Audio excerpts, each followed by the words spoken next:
আজকে তোমাদের সাথে শেয়ার করব মায়ের হাতের একটা রেসিপি। তো এইখানে মা বিউলির ডাল ভিজিয়ে রেখেছিল, তো এটা এখন পেস্ট করবে।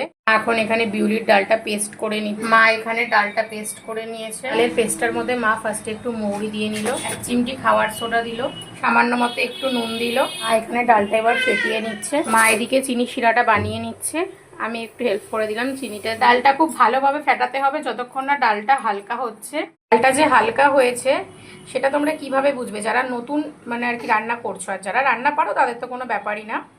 ডালটা একটু সামান্য জলে ফেলে দেখবে যে ডালটা ভাসছে কিনা নাকি ডুবে যাচ্ছে। ডুবে গেলে তাহলে ভাববে এখনো ফেটানো হয়নি, হালকা হয়নি, তাহলে আরও ফেটাতে হবে। আর যদি দেখো যে জলে দিলে এটা ভাসছে, তখন ভাববে এটা ফেটানো হয়ে গেছে, পুরো হালকা হয়ে গেছে। মা এদিকে বড়াগুলো ভাজবে বলে কড়াইতে তেল দিয়ে গ্যাসে বসিয়ে দিয়েছে। মা এদিকে বড়াগুলো অলরেডি ভাজতে বসিয়ে দিয়েছে। চিনি শিরাটাও পুরো হয়ে গেছে। সেম প্রসেসে মা সব বড়াগুলো ভেজে নিচ্ছে, আর এদিকে রসের মধ্যে দিয়ে দিচ্ছে বড়াগুলো। মায়ের রেসিপিটা কমপ্লিট হয়ে গেছে। তোমাদের সাথে রেসিপিটার নাম এখনও শেয়ার করিনি। রেসিপিটার নাম হলো রস বড়া। খেতে খুবই ভালো হয়, তোমরা একবার ট্রাই করে অবশ্যই জানিও কেমন লাগলো। তো চলো দেখা হচ্ছে তোমাদের সাথে পরের একটা অন্য রেসিপিতে।